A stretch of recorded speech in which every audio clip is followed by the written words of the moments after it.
brother Neil Frazier, aka Metamorphosis. The title of today's show is "The Entities That Control the World Don't Like You." Once again, the entities that control the world don't like you. This is going to be another powerful show by Brother Metamorphosis, and you do not want to miss this. My brother is in the house. Here he is. Let's flow, brother. We spoke a little bit before the show, and I am excited to hear and to experience your new downloads.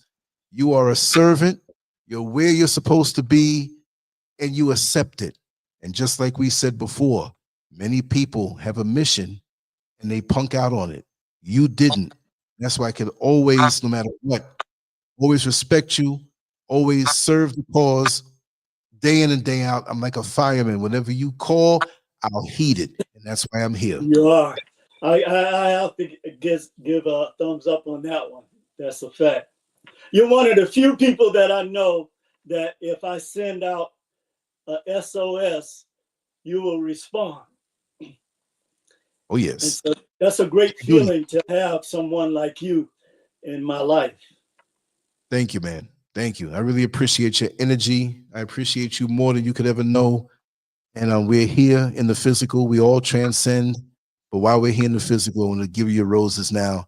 You're phenomenal. And when I see you, whether it's physically, which in front of me as far as the image is concerned, but whether we even face to face or not one day, I have met you already. I have connected with you already. We're beyond the physical and our spirits have connected. There are people who are met face to face, and I have to say their spirits were dead. You see their face, but there's no life there. There's no drive there. There's no focus. There's no vibration there. Or you see some type of counterfeit spirit that goes against the falsehoods they put out there to make themselves seem like a person who's about it. So I've learned a lot. I've been through a lot, and I'm armed, and I'm looking to learn more. And what you share, I'm in line with an empty plate, waiting for you to scoop the wisdom on it so we can get this nutrition. Well, thank you, brother. It's always great to be with you on Mondays. Thanks always for the kind words. And yeah, it's been, and greetings to the family, anybody under the sound of my voice. As I told you, I'm just getting over every year, this time of year in California, everybody gets sick. So I'm at the tail end of it. But I was determined that nothing was going to break the connection today. And I'm going to take my time and share this download that it was given to me. And now I'm able to put the pieces of my life together. And it's been a wonderful journey. And I'll just start out by saying that when we accept who we are and look at all of the pieces of our lives, that is when we're able to move into our rightful place or our purpose or the summit of our lives. And so today, I told you I started studying. A friend of mine was actually one of our donors with the organization I'm with. She went to India to study this meditation art called Reiki, right? And ever since, like I was telling you, that first session I had with her, things have changed. Like my pineal gland is open. And I talk about the genetic memory bank all the time, but This literally happened where you know how people say your life flashes in front of you? I actually went all the way back to my childhood, and I was able to see the steps along the way to where it was such an incredible, and I was laughing. I was telling you how, although I get the massages a couple times a month because now I'm on my feet all day, you know, and I still walk about 8 to 10 miles a week. Yes. And so, you know, I'm not a spring chicken. So got a lot of old basketball injuries, but I've never taken any pharmaceutical drugs or you know how they have you hooked on pain medication and stuff. And I still have all my faculties, and that's something I don't take for granted. So, Right. The difference is with the massage therapy. You know, they play the music, and then they put the hot coals on you, and then you get the deep muscle massage, right? And then they play hit the vibrations. Yes. So, but with the Reiki, she actually doesn't touch you. She's drawing your chi out of each area of your chakras. Yes. And Yes. boy, let me tell you, there is such, and I told you I was supposed to keep my eyes closed, but I opened my eyes one time and saw her standing over me, looked like she was chanting something. I was like, oh, hell no. Something don't seem right with this. And she even laughed. She was like, don't worry, Neil. And she just went back to, because as soon as I opened my eyes, she could see. Right. Right. And so anyway, today, you know, people always say, well, Neil, you're so private. And, you know, people want to know more about your life. And I am a private person like you. Right. But the time has come where there are certain things now that have to be discussed, because it's not just about me now. It's about other people that are connected to this, that it will somehow, you know, spark something inside of them. So I'm going to start with a friend of mine that I went to graduate school with. I had talked to her in about 25 years, and she said she couldn't believe it the first time when she saw me on Facebook. And you know, Facebook has some good, you know, it's good and bad and everything. Oh, definitely. And she said, she was like, at first I had to make sure. She said, I looked at the name, I looked at the picture, then I looked at, she was like, yeah, that's Neil. And so we finally talked, and she said, well, what are you doing now? I read some of your bio. And I told her, she said, well, Neil, I always thought you would be a great psychologist. And I laughed to myself, See? because that was my original goal, right? So what you say, Lance? Oh no, I'm saying she saw it on you. She saw it on you. Yeah, because we were very close friends. We went through a lot together, you know, Yes. in Atlanta. And so what happened was, it kind of, as soon as she said that, it kind of took me back to something. And I thought to myself, yeah. And I didn't think no more about it. And this was about 6 months ago. So once I started doing the Reiki, then it opened my mind to something. So I'm gonna talk about this picture here. Yes. Now, I had never, prior to you choosing that the pyramid icon for the academy, I never told you that to do that. You did that on your own, right? Yes. And even though I knew it was a sacred symbolic symbol, I didn't know I didn't have the full comprehension of this. Right. So you know a lot more about my life, Lance, than most people. That and I'm gonna hold this up so I can explain it. I lived in New York. I lived and worked in Chicago a couple of years. I lived in Georgia, and I lived in California. Wow. Right? Yeah. So I'm going to give you the backstory to this. Yes. So when I was at Clark Atlanta, I worked at a mental health hospital, because again, I was pursuing becoming a psychologist, right? And Right. so I worked at this mental hospital. I didn't work there, actually. I was in an internship. So Dr. Green said, well, Frazier, I'm sending you to this hospital, mental health hospital, to do your internship. I was like, Right. well, I'm all excited. And it's in DeKalb County, which is, I believe this is larger than Fulton County, but it's one of the largest counties in Georgia, in Atlanta. And it also had the largest mental health hospital in the Southeast.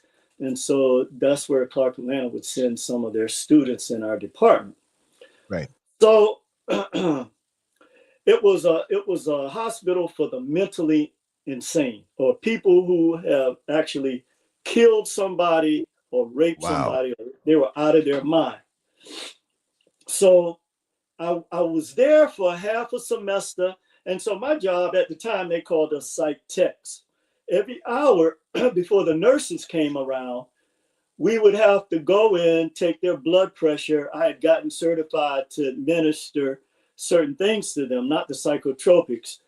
Right. But if they had a headache or whatever, or something like that, I could give them aspirin. So anyway, I went in the room. This one guy, he had killed his mom. Oh my God. Yeah, he had killed his mom and his little sister. And he was, this guy was a fascinating guy. They had to keep him chained to a chair, right? Right. So I went, and you know me, Lance, I like to lay things out, because it actually helps to shed light on the subject today. And so I went into his room. I said, all right, I got to take your blood pressure. I said, do you have a headache? How are you feeling today? And he just sat there with his blank stare looking at me, and looked like his eyeballs were black or something. So I didn't pay it any mind. And I sat down, and he said, you made it, huh?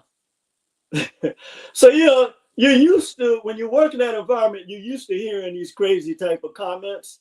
Exactly. That's why anywhere I've ever gone, this mental health spirit, like you say, they follow you. They always act out wherever I go. It's like something in me stirs them up.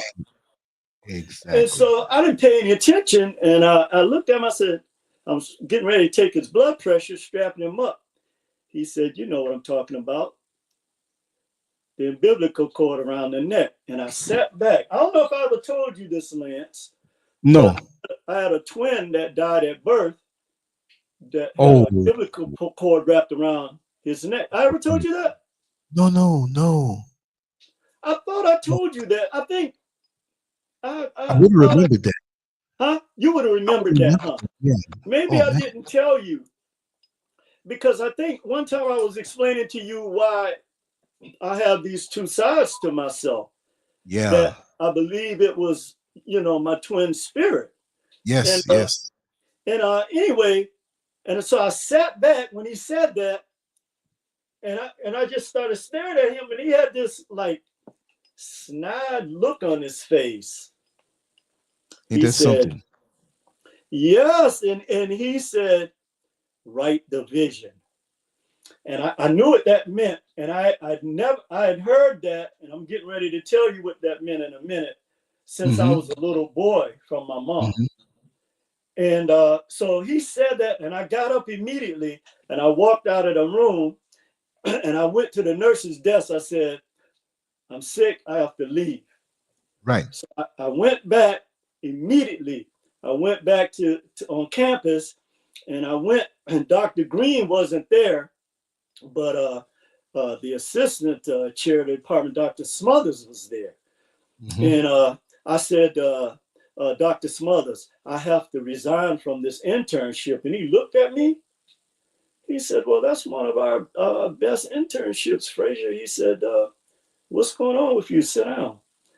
I said, you know, I made up something. I said my life was threatened. Right. And he looked at me. He said, well, I'm going to call up there right now. I said, no, please don't do that, because I don't want anybody to be frightened. I said, you know, I'll go to another internship. I'll do whatever. He said, well, you know, you got to wait till Dr. Green comes back to approve it. I said, okay, whatever, but I'm not going back. Right. Made that clear. Yes, I made that very clear.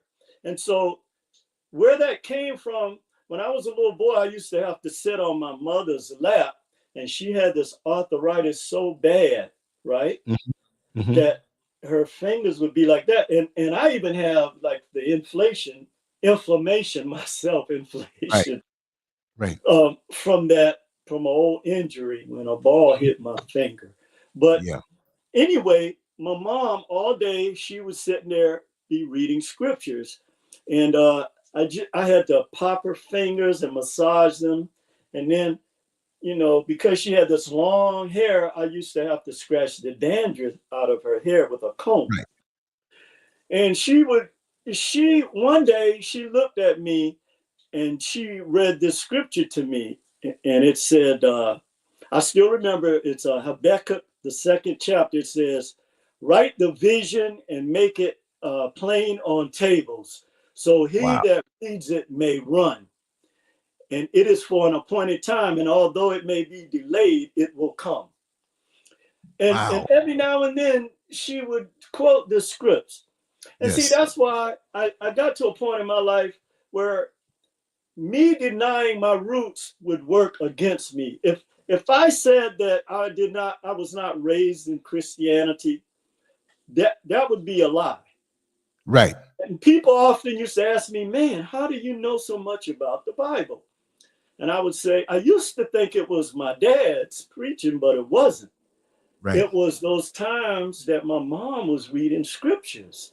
And I didn't know that it was going into my psyche, subconscious. Yes. So That's right. after that incident happened, I said, okay, you know what? I'm going to finish up here at Clark, Atlanta, and then I'm moving away from here. So I'm gonna go back. And so when I finished school, I went back to New York to see Linda and the kids, and I was talking to her, and I said, look, I'm gonna take this. I'm going to go with this organization to Chicago for a year and help them. Because at the time, that was one of the things I was doing, like training young men to be camp counselors, before I actually got myself in situations where, I couldn't work with them directly anymore. But Right. at the time, I was there working in Chicago and helping to set up co-ops and doing a lot of things, right? And one day it was snowing really hard because we used to go after work. We used to go to this restaurant, sit down, meet, talk about the day. And so Bernice, the lady that was running the program, she said, and we was also watching a football game. I think the Bears were playing or something. And at halftime, this player came on, and he was so excited they won the game. And I'm sitting there, we talking and everything, and Bernice was telling us plans about what we're gonna do a couple of weeks and whatever. And we watching, we ain't paying attention. Right. So then I look back at her, and I heard something, the player on the TV say, write the vision and make it plain. And I said, what? And Bernice looked at me. She said, what's wrong with you, Neil? I said, what did he just say? See that? And Bernice said, oh, she said, he said one of my favorite scriptures. I looked at her. I said, what? What scripture is that? She pulled out her Bible to Habakkuk, the 2nd chapter. And I immediately got up and I left. They said, Neil, where are you going? And it was snowing so hard. Wow. I walked like a mile to the L train. I said, I'm going home. Brooklyn. No, I was in Chicago at this time. Oh, when you said L, I thought like the double L train. Yeah, the no. J train? Yeah, and it connects to Broadway Junction with the A and the double L. Oh, so yeah, with the it gave me a LL. flashback because I wasn't thinking about where you were. Oh, yeah. Oh, okay. And so, yeah, I confuse myself sometimes because, I used to really be into working in big cities with our youth. I got away from that, but that's when, I had this goal of what I wanted to be. Right. And so, long story short, I walked in this snow. It was snowing so hard. And I went home, and that night I just sat there. I didn't even cut on the TV. I didn't do anything. And I said, I'm going back to the East Coast. Mm-hmm. And you know, over the years, it's particularly after I met you, I realized that there was something that was following me, right? Yep. Yep. At this time, I didn't know this. So I said, I'm going. So I went back into the co-op office the next day out on Lakeshore Drive, and I looked at Bernice. I said, Bernice, I'm going back to the East Coast. And she looked at me and she said, Neil, does this have something to do with last night? I said, yes.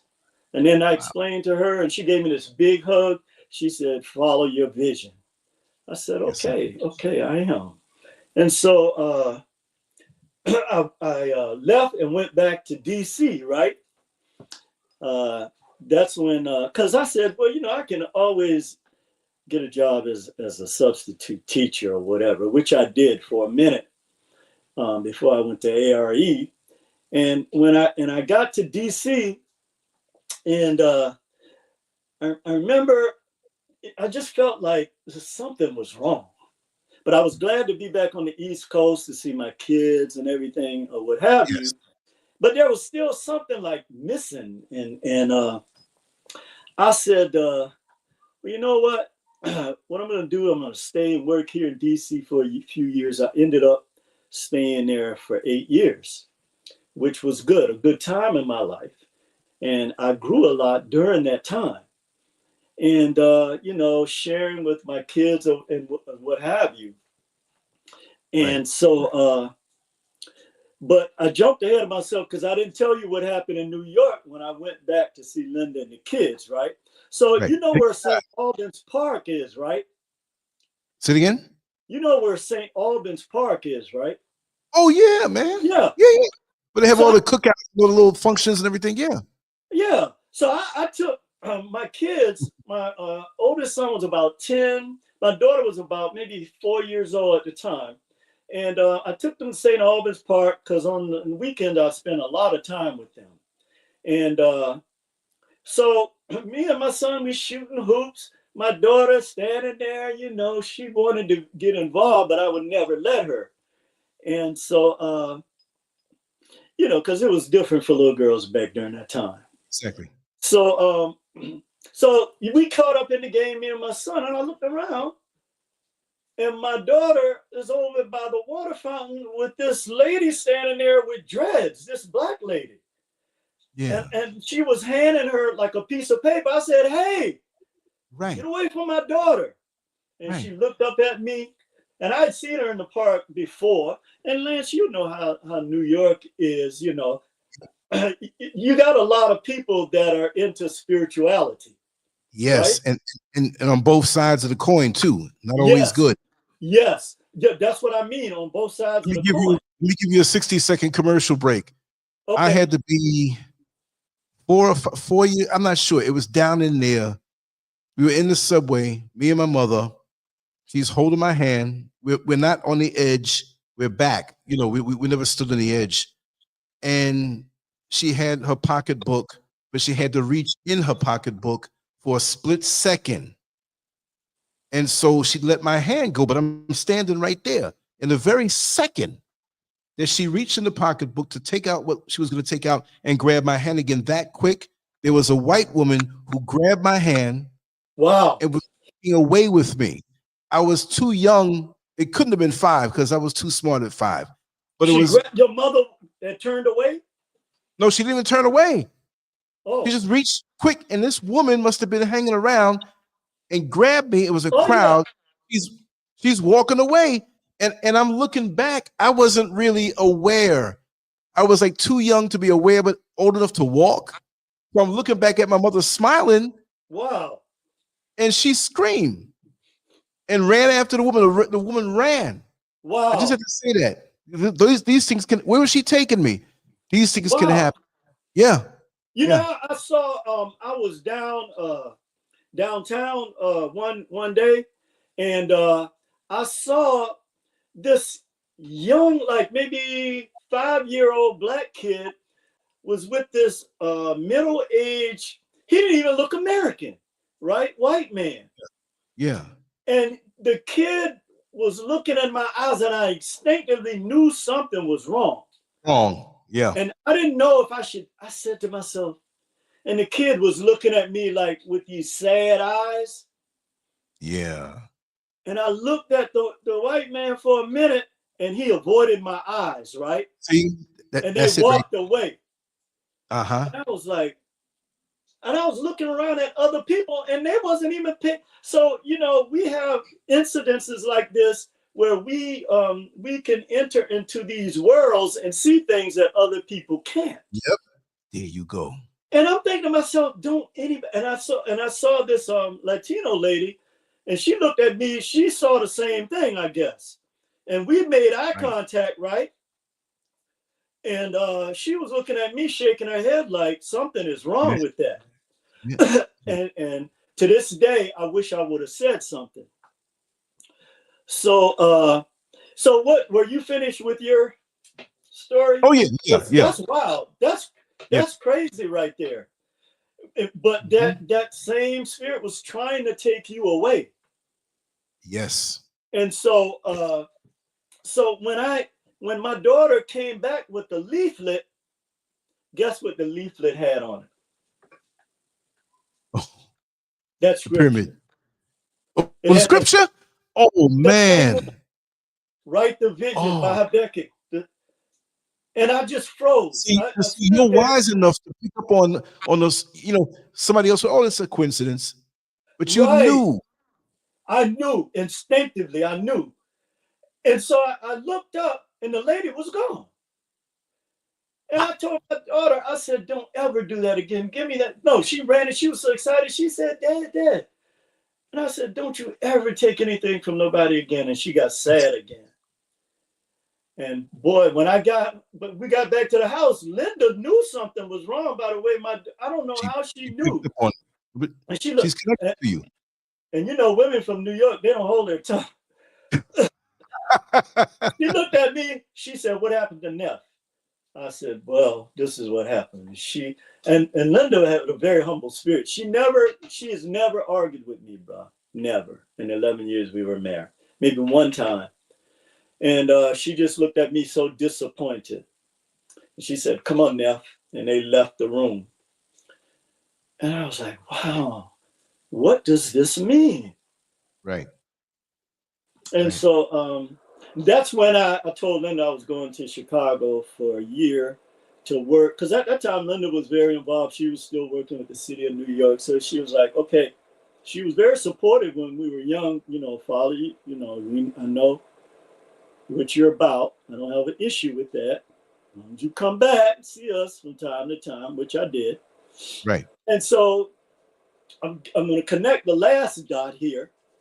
So we see Georgia, Chicago, and by the way, I was born in Georgia, Chicago, New York, and now we come to California. So years later, I'm watching in DC. I'm watching. We were watching. I think they were called the Washington Bullets at that time, right? And not the Wizards. We were watching the game. Some of my friends were over there, because you know how it is, Lance. On the East Coast, you had a parties in the backyard. During that time, wasn't no whole bunch of nonsense going on. People just had fun, right? No arguing, nothing. Yeah. Yeah, it's, you know, had the TV on the back porch. We watching the game. And so we're watching the game. And I'm talking about this is years later after that last incident happened to me in Chicago. And so they have an anthem for San Francisco. It goes, when you go to San Francisco, don't forget to put a flower in your hair. And, you know, this was like at halftime, they're running the commercials, right? Right. And I'm like, San Francisco, huh? And I looked at, And, you know, again, I didn't pay any attention. And so I'm chopping it up with some of my coworkers. We having fun, some of my friends, talking about stuff that happened during the week. You know, it's a Saturday night. And all of a sudden, I hear somebody say, "You got to write the vision, man." Oh, wow. And it was like somebody had hit me with a stun gun. It was like I heard people talking, Right. but I didn't hear them talking anymore. It was like silence. Right. And so I hope you remember this story I told you. I had gone to because this will lend credence to what I'm saying and why I'd always been on this edge of this spiritual realm is sometimes without my knowledge, right? But I'd gone to this lady was a clairvoyant. You remember when I told you about this story? Yeah. And she created in that room an incident that happened like thousands of years prior. You could see, you could like the smell, you could see like the partitions or whatever. And it was like a big landscape, a lot of horses, like they were going to battle or something. Wow. And man, I was frightened out of my mind. But after that, this incident that I'm talking about now is 3 years later. And he said, "You got to write the vision, man." Or something. I don't know if he said write the vision. He may have said, "You got to follow the vision, man." And it was like somebody hit me with a stun gun. And I remember sitting up and looking. I was like, "What did he just say?" And everybody laughing and having fun, you know, drinking beers and doing what they do. And they're looking at me like, "Huh?" I said, "What did that guy just say?" And nobody was paying attention. I was like, "Oh man, I don't know. It's halftime." I said, "Okay, it's halftime, huh?" So about maybe not close to a year after that, I see somebody that I'd gone to Morgan with, and he was like, "Frazier, man," he's hugging, "Man, I always wondered what happened to you." And we talked, you know, hung out a little bit. I went to, because I used to like to go to these jazz clubs. That's where I first saw Gil Scott-Heron, right? Yes. And that's why I love his music to this day. It was called the Blue Light Basement. It was on Georgia Avenue in DC. See all the connections. And so you know, you'd go walk down these steps and go down there. And we had a good time. And he was like, "Man, you know, Thomas is running a program over there at in California." I said, "What kind of program?" He said, "Well, you know, he worked with homeless people." I said, "Really?" He's like, "Yeah." I was like, "Okay." He said, "Here's a number. I talk to him all the time." I was like, "Oh." So I called him. I was like, "Thomas, what's going on, man?" He's like, "Frazier, where you been at, man?" And I was like, "Well, you know, when I was young, bro, I like to travel. I like to get in, you know, that's why, you know, I was just that way." Right. And I always give credit to my older brothers that moved to these cities that gave me a reason to go there. Like I felt like, okay, I can go there, even though they were not there during some of them at the time I went, but I Right. was There's a familiar connection. with it. Huh? But there was I a was, connection there. yeah, it was a connection there. So, and so I didn't put the dots together. And at the time, he was in Oakland and he was like, "Yeah, come on out here, man. I'll send you a ticket." I was like, "Really?" He's like, "Yeah." So I flew out there and we, you know, I went to this place out in a place called, what is that area? I'm trying to think of that area. It's right outside of Antioch. I can't even remember the name of the city. It'll come. Oh, Brentwood. sorry, it'll come. Brentwood. That's the name of it. And Okay. so So he was showing me everything that they had done. Him and his wife had built this organization, and they were doing a lot of things. And he was like, "Yeah, you never been to California, huh? I'm gonna show you around." They took me to Oakland, Hayward, different places out in the East Bay. I said, "Hey man, I want to go to San Francisco." He was like, "Oh yeah."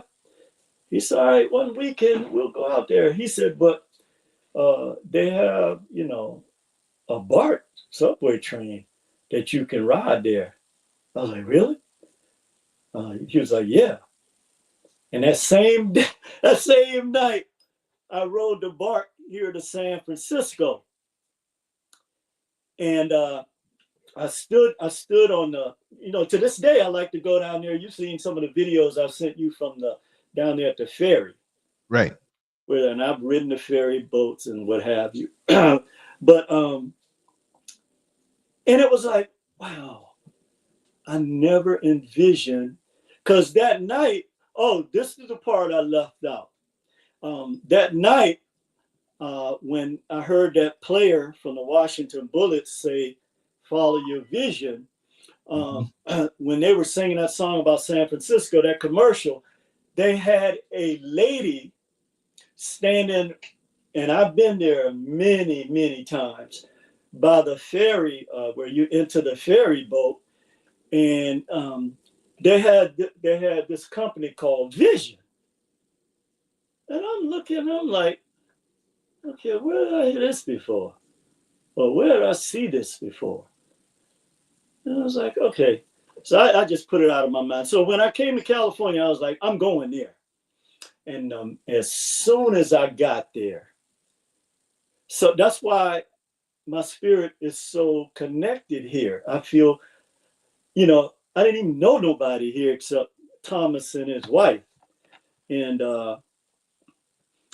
so I just felt like this connection here with the particularly that particular area. I've since learned that it is a vortex. Whoa. That yes. So this is how, and so when I came out of that meditative state yesterday, this is what I saw in my mind, and I drew it out this morning, and I connected the dots, and I was like, "Wow, this is overwhelming." But now I totally comprehend what this means. And so I wanted to tell that, and I want to take my time to tell this story because when you go into a metamorphosis, your whole life is going to be flipped upside down. It's like you enter into a period of chaos. That's the best way I can put it. You enter into an environment of chaos in your own being, right?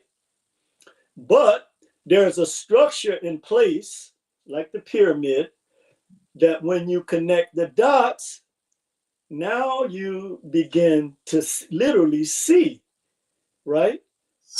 Yes. So today, this is and I told you, when they sent out those racist text messages to our young people, that was it. It takes a lot to get me upset, okay? But I Mhm. was upset because when you come at them now, you're challenging us. That's right. And so I, like what I sent you, I was going to clap hard on them. But then I realized, no, like I told you, no, no, no. This is the type of emotional energy they throw at us through hate to knock us off the central point. Yes. And the central point today is that the entities that control this world don't like you. And we're going to go full bolt into this and to segue into this. I'm going to share an incident that happened to me when I was living in my apartment right here in Daly City, which is like another small city right on the border of San Francisco. I was living Yes. on the second floor for about 6 months. And one night, you know, I was standing at the window because I had one of those big windows. And I was standing at the window. I was just looking out at the stars. You know, I like to look at the stars and the moon and think about stuff. And then all of a sudden, it was like a transparent, hovering object came Mm-hmm. up to the window. I have never spoken about this publicly like what I talked about today. Right. I've never talked about this publicly. I've shared some things with you privately, Lance, and a few other people. Yes. But this object was transparent. And at first, because SFO, the international airport, was like about 3 miles from where I live. Yes. And at first, I thought it was because it was making a sound. I thought it was a airplane or something, but I could see right through it. Amazing. And I actually fell back because I would stumble back. Startled, yeah. And I was startled, and then when I got up, it like just dissipated. It was like it just dissipated in thin air, like poof, like that. Mm-hmm. And I was like, whoa, my God. And I didn't think about this again. I just blocked it out of my mind. I was like, no, you tripping? I don't know what that was. And for years, I didn't think about it. But guess what happened when I had that Reiki experience? Yeah. That object came back to my mind right here. I was looking out the window one night. I didn't see it again, but it came back to it was in my mind. And so I began to comprehend and understand something, that even though our physical eyes block us from a lot of things, it blocks us from, that's why basically we only see 10% of the electromagnetic spectrum, because humans are basically blind. But we weren't always this way. When we were connected to nature, like the Dogon, they could see Sirius with the unaided eye. And we had that ability. And now we're going to talk about what our people have been trained to believe about a war in heaven. But that war is here. Okay. And these entities, like I said, that control this world, they don't like you. Okay. And after the day, you're going to know why they don't like you. Lance already knows why they don't. And I refer to this as frequency wars. And I'll explain to you why. Because the other thing that I do now is I use the 963 hertz, or what is referred to as the God frequency, whenever I'm getting into, this meditation now. And so I call this frequency wars. But these entities, these are secrets that have been hidden from you about who really runs this world and who runs America. And we're going to cover these topics today, that there are entities that control and run America. And as you know, I like to call them counterfeit spirits. We're going to talk about what they are not telling you. And when I'm talking about they, I'm talking about this, the leaders of our governments around the world. And they're also not telling you about the rituals that they must perform to appease them.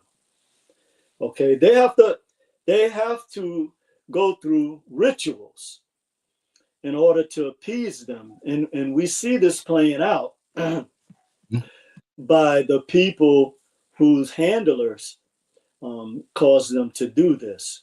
And what the 1% or the people that control all the resources in the planet, on the planet, they bow down to these entities.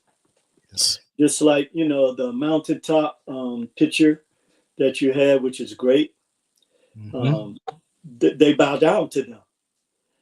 And all of the world leaders bow down to them. The other thing is that their kingdom is the antithesis to our nature, you see? And this is why they'll do whatever they can. They'll incarcerate you. They'll keep you poor. They'll do whatever they can so you won't develop or embrace or go back to your true selves. Okay? They hate natural and divine laws. They hate this. And you being a sun being the closest representation of this electromagnetic power, or this 963 hertz of vibration. Because see, again, our people gonna get upset, the religious people. I'm way beyond that. What you know as God is a frequency, okay? Because we all start out as electromagnetic waves, okay? Which then are converted into seeds when they come through the cosmic egg and then come to the earth. But that's not what I'm here to talk about today. The reason why Black people are hated so much, okay, and this is not the only reason, but this is the prime, because I said this one time on a video we did, Lance, when Dr. Francis Cress Welsing was talking about the fear of genetic annihilation, that there has to be some type of reason or impetus to this type of hate, okay? It's almost, and not almost, it is inhumane. And just like that picture you have, where that is, when they look at you, that's how they feel, okay? If they could rip you apart, they would, but they get their emissaries, yes, on earth to do it. They get the race soldiers, and they get the other people that they have possessed to do this to our people. But this is the primary, because you are the closest representation, okay, to this power. So when they tell you and they lie to you about looking for some God particle, no, they're not. They opened a portal at CERN. They were ordered to open this portal. Now, they may have carried out the experiments where they sped up the protons and slammed them together, whatever they did, because they are operating under the control of these entities. Make no mistake about that. And they operate in this realm just out of our awareness. Okay? But those of us like Lance and people in the chat room and other people around the world, because there's not very many of us, I'm finding out, we can tune in and out of this world, or this electromagnetic spectrum. And there's a difference. That's why I always talk about this. There's a difference between wisdom and knowledge. Okay? That's why you don't need a degree to have wisdom. Because, believe it or not, and after the day you're going to see this, they even use knowledge against you, your own knowledge that you've been given. But the point I want to make is they hate the original people. You don't know how that fight. Can we see that picture again one more time, Lance? Yeah, sure. I want this to get in people's head here, because you're always on point with these. When you see that, they want to eat you. They want to eat your children. And if you make the mistake of not knowing, of not accepting this is why our people are always keep saying, how could they do this? This is 2024. Look in those eyes. That's how they can do it. Thank you, brother. That is the perfect. I couldn't have thought of something. You have a talent, brother, that this world has to see. Thank you. So this rabbit hole runs deep. American agencies are complicit in this relationship with these entities that hate you. Okay, that's why they can't do anything for you. Okay. Now I'm gonna say something that's gonna make a lot of Black people angry. Like I said, I've been beyond this on my metamorphosis. I've been way beyond this. But there are white people that see this too. But they don't see it in terms of how we see it from the spiritual side. They see it from the reality of it, the manifestation of it. You see what I'm saying? Yeah. And this is why when they first encountered our people, when the Hyksos first went into Kemet, and I talked about this in our first video, Lance, Creator versus God. And this is in my book, Creator versus God, Electromagnetic Warfare, World War IV. That's on Amazon. It's in ebook form. I haven't talked about that in a long time. But yeah, so anyway, when you look at the situation in terms of our agencies, they are complicit with these entities. And so there are certain things that they'll do. And I was talking about the white people who see this. But now people say, well, how could this percentage of white women vote for Trump? Easily. Because they on code. They know what we're talking about right now. They know. Not all. Now let me go back. Though they trust the ones who they know are serving these people. That's the way I could put it. They have to trust them because all of their fiat, all of their assets are tied into these people, these world leaders that have afforded them this quality of life. They understand this. Black people like to play a lot of mind games with themselves, but they don't. They know what's going on. Okay. So what they do is they trap many of our people in the entertainment industry. Okay. They trap them. And like, I like to use movies, I like to talk about how the wish master, he gives you whatever you wish. Actually, 3 wishes. Okay. At a price. At a price. Because when they come back to collect, there is no negotiating about your soul at this point. There is no, you have crossed the line in realms. Religion don't have nothing to do with this. And this is done with the handlers that they communicate with in that industry. Many of our young men that they have crucified for coming out now, and I applaud them about this.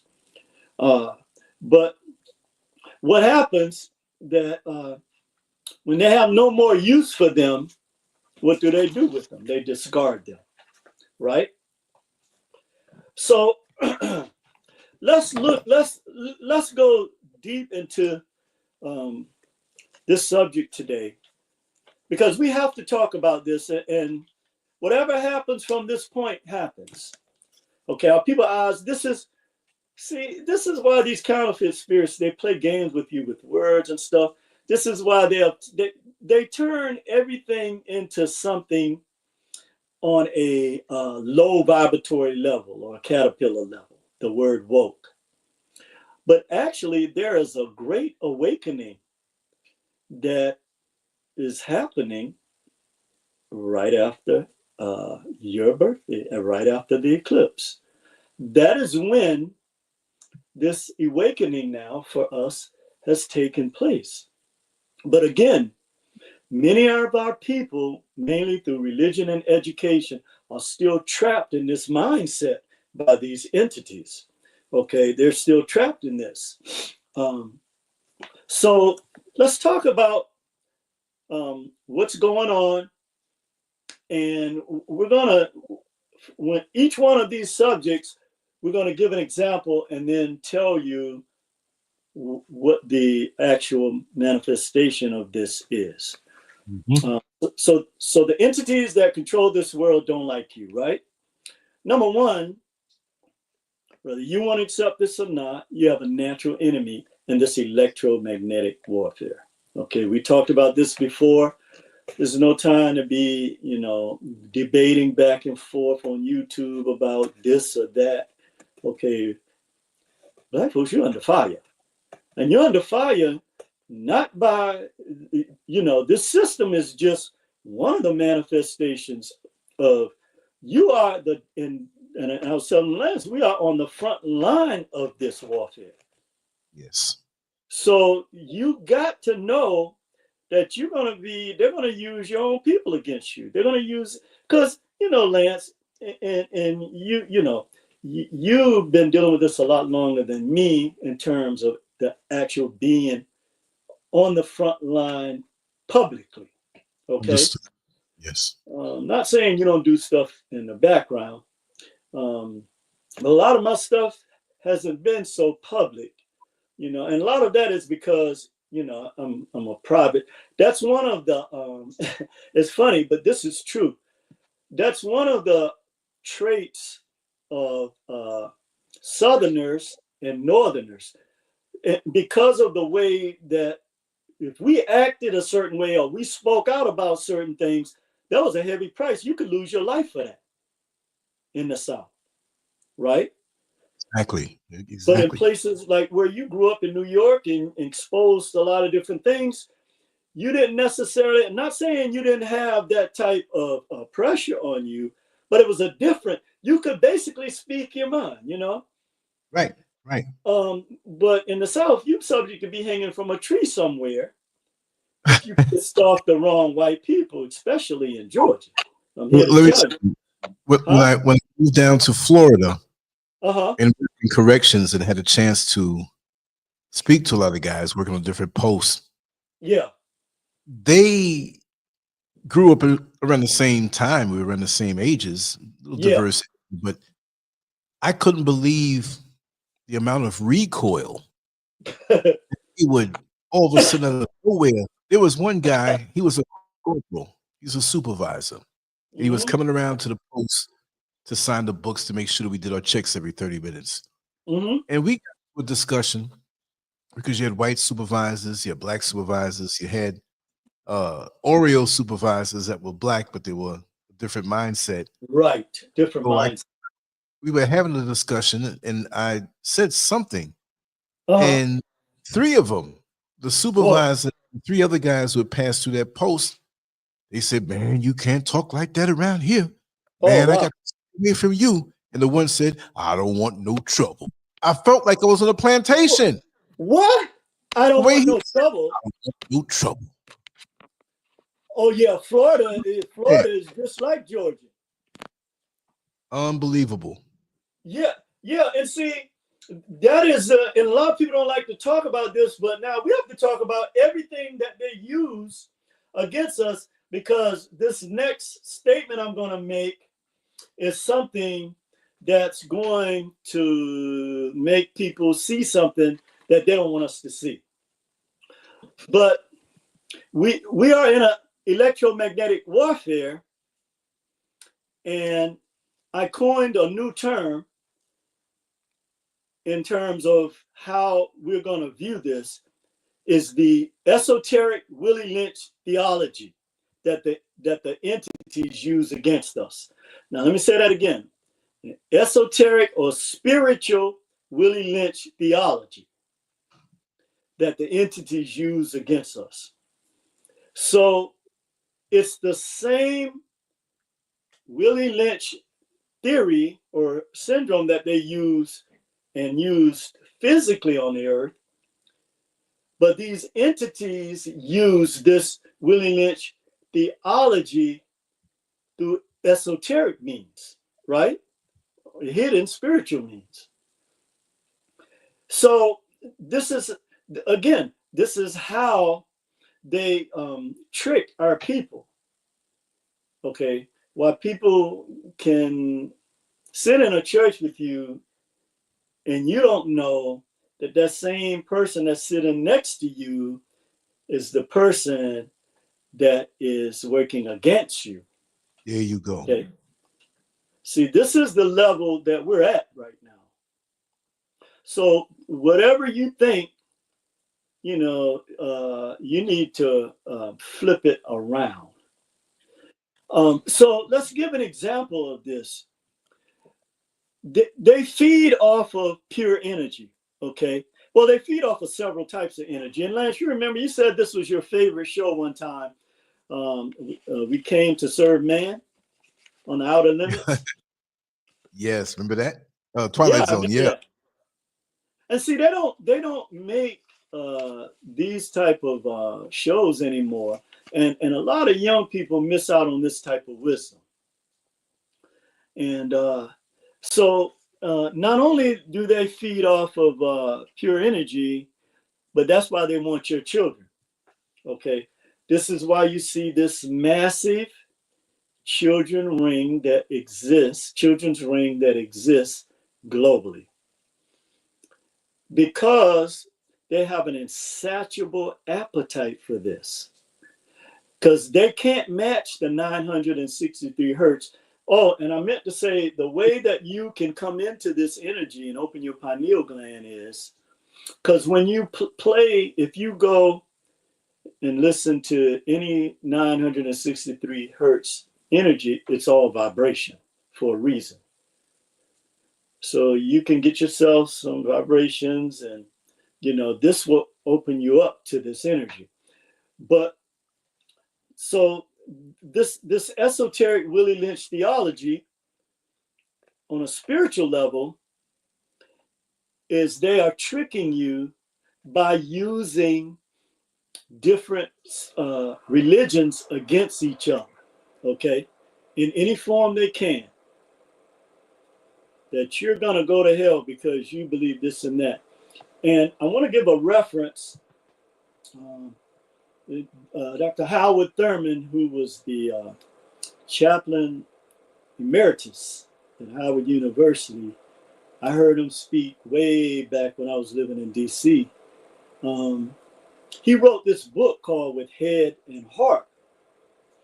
Now, he was one of those Christian ministers, like the preachers they have, where, the Bible is the inherent word of God, and you can't stray away from the King James version of the Bible, and not knowing who King James is, right? And all these things that they tell our people, right? Queen James, Triple Queen James. And so, I mean, when you kill your own mother because you want to be heard, there's something wrong with that. Okay. So, but there again, they have our people believe in this, right? So when he came back, this was one of the books I read from him. This book called With Head and Heart. He traveled India, Asia, Africa. He traveled a lot of different countries. And when he came back, he was a changed man. He was transformed. He was different. And boy, that is a powerful book. And I urge people to read this book.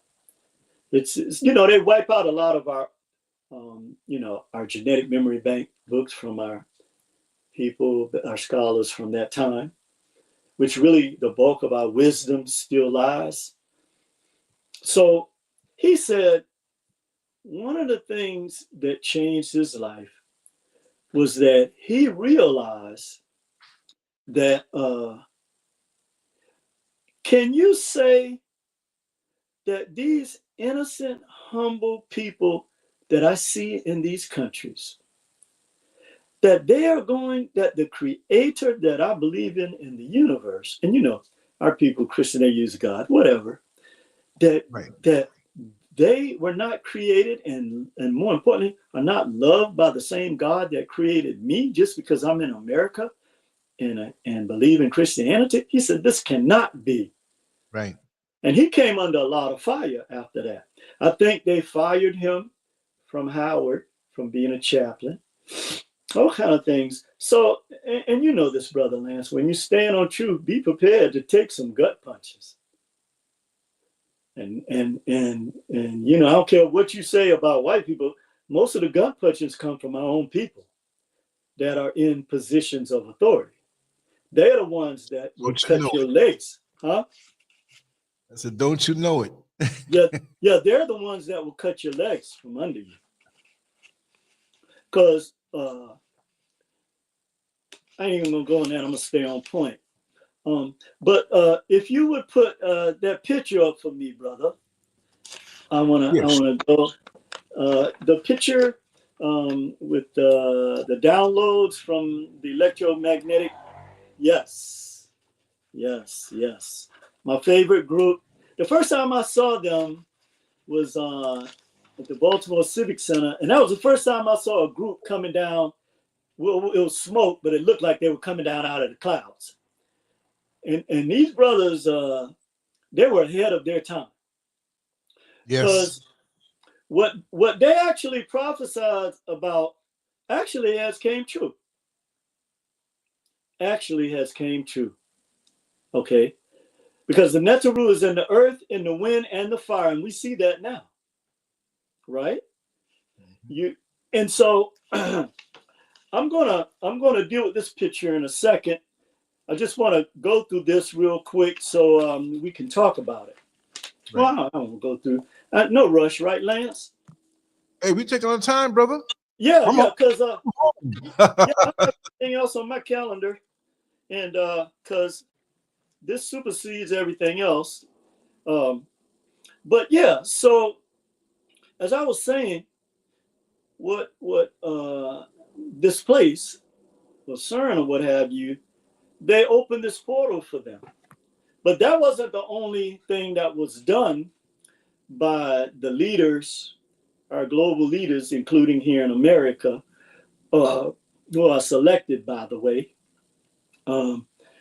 They started putting this into all forms of physical objects.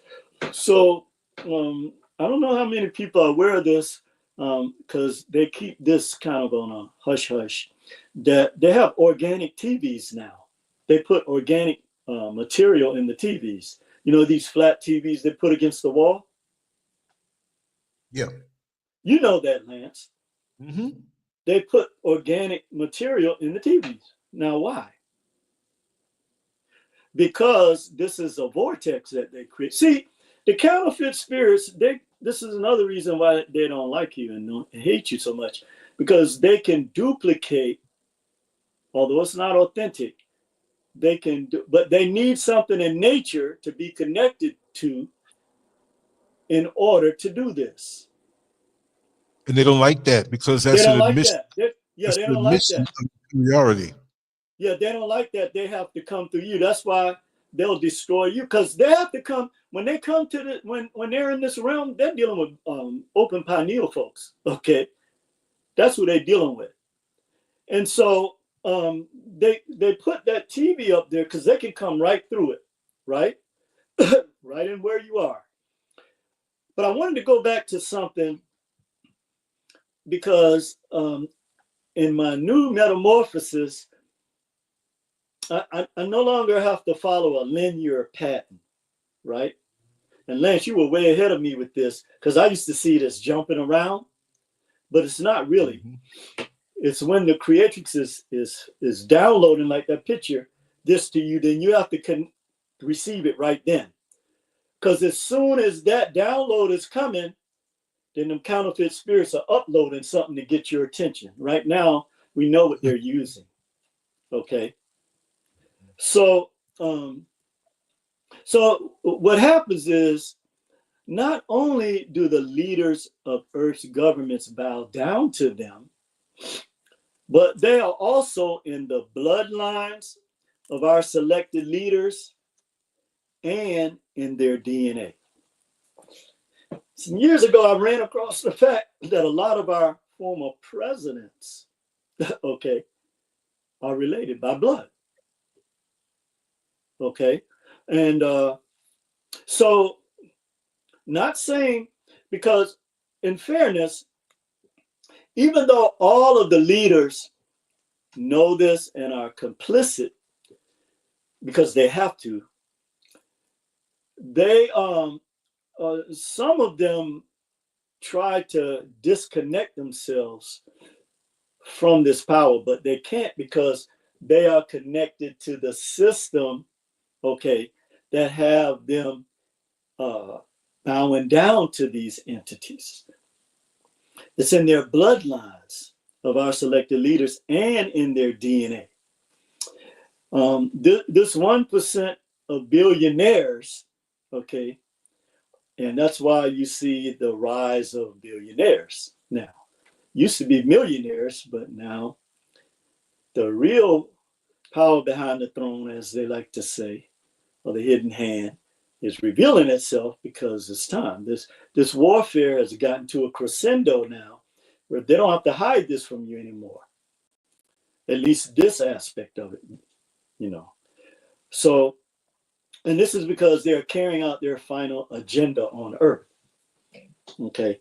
So this is why they have our people believing about some place where they're going to go to hell or some heaven where they're going to, no, the new heaven and earth is this planet. That's why they don't have a right. They're so angry, the ones that know the truth, that, and this is where this petty jealousy and enviousness that we inherited from them comes from. Well, if I can't have it, you are not going to have it either. I'll destroy it first. And you see this is what they're done to Black people in terms of our relationships with each other. Okay. It's a very asinine situation, but this planet is not theirs to destroy. Okay, whether they know it or not. The other reason why they don't like you, excuse me, the other reason that they don't like you is because you are a son. Like I was saying, you are the representation, spiritually, psychologically, and physically, of this power that you call God here on this planet, and goddess. Okay, you believe whatever you want. I'm not here to debate nobody about that. This is primarily why they don't like you. One of the things you can look at, because see, like Dr. Koja used to tell me, I remember my first 3 months with him were the most intense in terms of this, is that and then he showed me why the person you call Jesus or Yeshua taught in parables. Because this wisdom is not for everybody, because it has to be hidden from these counterfeit spirits. Because like you were saying, they can tune in on the waves. They may not know specifically, but now they have a new weapon in their arsenal. They know every place that you visited through your Wi-Fi connection. Yes. And they can listen in through. If you have a powerful headsets like they use in the studios, and they come through these to give instruction to these people in music. But this right here, yeah, I can hear conversations from a lot of places when I put this on. Not just my phone, right, Lance? Right. Well, let me just tell you, back in the day, I'll make this quick. When cordless phones first came out, it was one called the Southwestern Bell. Okay. It was back in '83. and that operated on 46 megahertz. Oh, okay. And frequencies were 4610, dot Mhm. 10, 46 dot 30, 46 70, and so on and so forth, right? Mhm. And the transmitter, the phone, had a certain frequency, and 49 megahertz were in the base. Uh-huh. But it wasn't digital. These were analog signals. Oh, they were analog signals. Yes. Yeah, So I yeah. got a hold of a police scanner that Okay. had no cutout, because Okay. the scanners in America at that time had cutouts. The cutouts were areas in the whole spectrum that you couldn't listen to because they were used for cordless phones. They were used for cell phones. So they were cut out. But I bought one from Japan that had no cutouts. I was Okay. always, this is back in the late 80s, but the Okay. phones came out early, a few years. So when you had the transmitter, the handset, it's not just being picked up by the base, it's being transmitted all over the neighborhood. I didn't need TV. I just put the scanner on, and it would scan all the frequencies, right? Yeah. And usually the daytime, you'd hear, and everything was full. The Yeah. one you hear would be the closest one to you, okay? Yeah. At nighttime, when most people are sleeping, it would scan all, and as soon as Yeah. somebody picked up their phone before they dialed, Yes. he's gone. Yeah. I You can remember come that. over now, baby. All of that stuff, right? So, So now they so made it. oh, no, go ahead, Lance. Go ahead. You can ask your No, I was questions. gonna say, what I was gonna say is, and then it graduated to the point where if you wanted to, on that analog system, to pick up more channels more clearly, and in music, with the radio, you to get AM, you had to connect an antenna to the back of the Well, old the TV. antenna increased the range big time. See, Yeah. so Yeah. now the other way it worked, and I'll make it quick, was that No, go ahead, man. it was 890 something megahertz, I believe. Correct me if I'm wrong. Maybe I'm wrong. Okay. But those were the cell phone towers. See, you couldn't Yeah. pick up. There were Yes. analog cell phones in the day. You couldn't pick up the actual cell phone. You'd pick up what was being emitted to the tower. So if Yes. you had towers every so many feet, not feet, but maybe half a mile, I'm not sure. So if you would lock on to a particular tower, That's you'd right. have so many different conversations coming in, because when you got close to that tower, I remember that that. I would hear. And then when you leave out of it, you hear It had a different Right. sound to it. Okay. Yeah. So if you were in the neighborhood using that tower, because there were different frequencies close together in that tower, you can pick the conversation you wanted to listen to. Yes. Yeah, And you know you something with so they would set one of those towers near a city, and this is how people begin to start being able to pick up more channels. They had those big towers you're talking about, right? right. But think about this. So now, why all of these decades later now they want to put the 5G towers in? But see, in conjunction with, and I'll say C19, I'm not going to say the word because Okay. you the Yeah, slam I us. know what you're talking about. Why is it that, especially, I was in Orlando, Florida then. Uh-huh. You're free to go around all day long. But as soon as Yeah. the evening came, it was a curfew. Yep. But the curfew, when you couldn't go out, or you weren't, only if you had to work or an emergency, the cops are out there, they check you out. Right. But they were putting up the 5G towers at night. Why not Yeah. the day? What were you trying to hide? You Yeah. see? So did this thing that they said was out there that we had to wear the mask for, did this thing come out only at night? Did it sleep during the day? Lance, hold on, man. Hold on. Hold on. Because now we really vibing, brother. We really on the frequency right now that the people are supposed to feel. Exactly. Let me tell you what. Let me tell you what my next bullet point here is. Let it flow. Let it flow. I'm all ears, brother. With what you just said.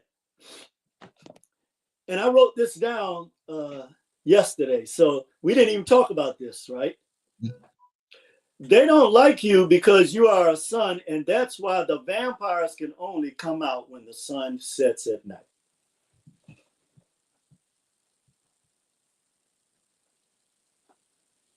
That's basically what you just said. Say it again. It blacked out for a second. It just paused for a second, and then my phone went on because it's like it don't want me to hear this. Say it again, brother. Oh, they absolutely don't want you to hear this one, brother, because you just brought this out. They don't like you because you are a son. And that's why the vampires, Vlad the Impaler, can only come out when the sun sets or at night. Now, you and I have not talked about this. There's something. I'm stumbling over my words because this is, when I remember writing this, and saying, I didn't even think about the 5G towers. I was saying to myself, well, why is it that they can only, they have to wait till the sun go down? And then when I took it on the etheric level, because it's too bright for them. It's like, you remember the video I did about us being quasars? Yes. Children being quasars because they're pure, because the quasars represents the pureness of the universe. Because one quasar can blank out the light of billions of other stars in its galaxy. Powerful. That's why it don't take too many of us, right? Because they know that the quasars, that's why they keep a spotlight on us so much. Well, not a spotlight, they do it behind the scenes in the dark, like we're talking about. But the entities are actually literally afraid. See, these entities, the power they hold over our leaders is that they can manipulate the atmosphere. You look at the heart machine where they can manipulate the ionosphere, right? And cause a lot of people said this was the cause of when they targeted the Ninth Ward with what's the name? Katrina. So you just said a mouthful, brother, because that actually is why these vampires, because the other thing too is on the physical level, they do need blood. So even though they need that pure energy, that's one area of type of energy they need, but it's several types of energy that they need. But in order to affect and possess us, like they do people in the music industry, they have to have an organic base, right? So I was telling a story about when the Hyksos, our first contact with Europeans, when they came into Kemet, and I said this on our first video, Creator versus God, how when they saw in the Medu Neter, they saw the throne, they saw the bearded man, and they saw the all-seeing eye, and they froze. It frightened them. Because this was a power, and also we did a video that I guess they took down from your other channel, Written in Stone, the 2,000-year-old search for the Black Messiah. When they saw this symbol, it frightened them. And see, to this day, you'll never see a European male in power with a beard. They'll be clean shaven. Yeah, that's something. Yeah. There's certain jobs you can't take in certain corporations you can't work for, or certain governmental agencies you can't work for if you're not clean shaven. And so this beard represents, when they see black men with beard, that's why they fear them more than clean shaven. When they see clean shaven, it's not that so much that it's the clean shaven, because when they look at you, they don't really care one way or the other whether you're clean shaven or have a beard. But what I'm saying is they know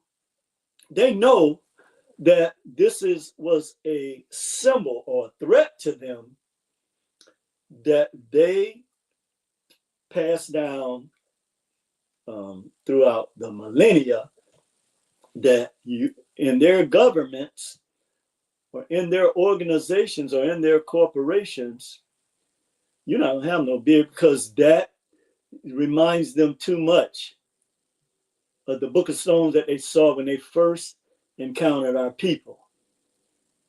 And that, but they use that all-seeing eye, as a sign of power for them on the fiat, right? Mm-hmm.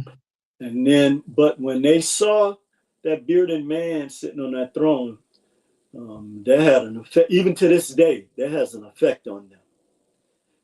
And so it doesn't matter if it's black or gray, it still has the same effect on them.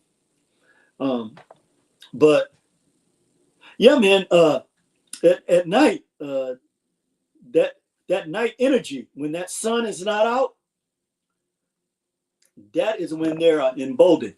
And you can go anywhere, okay? You can go anywhere, and you'll see at night how they love the nightlife. But they have gotten you to a point where they've told you it's unsafe, right? Mm-hmm. And I didn't include the part of California, what happened to me in California, right, as part of this equation. So about maybe 2 years ago, I was still doing solar appointments, and I was in Oakland. And by the way, they lie about Oakland. That's because they want it. Oakland is a beautiful city. It reminds you a lot about the ethnic flavor that we have on the East Coast and in places like LA here. And they lie about, all cities have bad areas, but Oakland is a beautiful city, man. And the same people that are demonizing it, you see them out having fun everywhere at night. Because I told you that weekend, I purposely went out with some people I know. I was saying, yeah, you need to come out and do blah, blah, blah. So I met them. And but I was walking down the street, going to meet them, right? And a couple years ago in Oakland, and I walked by this guy. He kind of had a similar body build to me. He was kind of tall. He kind of reminded me of the males in my family, right? Mm-hmm. So I looked at him, had some of the same features. I was like, "What's up, bro?" And he smiled at me. He said, "What's up, tribe?" I said, "Okay, that's different. I ain't heard that one before." So, we dabbed and everything, and, chopped it up for a little while. And so I was like, "Yeah, man, I may see you again. I work out here sometimes, blah, blah, blah." And he's like, "Okay, yeah, you might see me walking up and down, whatever." And so he was walking off. And then I heard him say, "Write the vision." And bruh, I stopped like this. And I turned around and I was going to run after him. And he had went into a store. He had went into a store, and I spent the next 15 minutes looking in every store up and down that block. He said, "Write the vision," like that. And I froze in my tracks. And that's where that connection of those places. And now here's where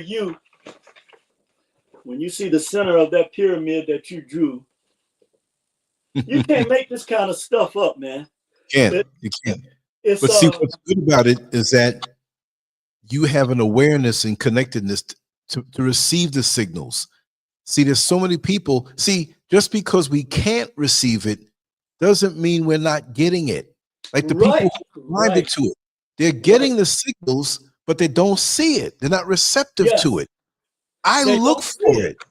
I cleanse myself every day, and I'm still, and as I move throughout my day, I'm not frantically looking, because you'll miss it even then, but you just stay calm. Like when you're doing a Sunday drive and you're not in a rush and you're really non-directional, there's a calm about yourself, and it makes it come to you. You'll hear it, you'll see it, but not just with the physical. It's an inside, it's a spiritual thing. It's a knowing, and it can come from a source that people would overlook. It can be something over here. It can come from the murmurings of a child. You see? Something you hear on the radio, and it connects with you, and it lets you know that you're on the right path. That's how my days go now. I wake up with my intentions, but I get still and say, okay, let me know what to do. And it got to be just right. And I'm never rushing. I do what I do. Sometimes I do a little more, a little less. But there's a calm within. And that's when the thing comes to me. Well, I don't know how you're not rushing with the volume of work you produce, brother. Like I always tell you, man, I admire that about you, man. You have a work ethic that many people, don't have. It's just that simple. And I don't take it for granted. I don't take it for granted. It's just a connectedness, and it's not me. It's what's flowing through me. And I've been affected by that. See, so I can't.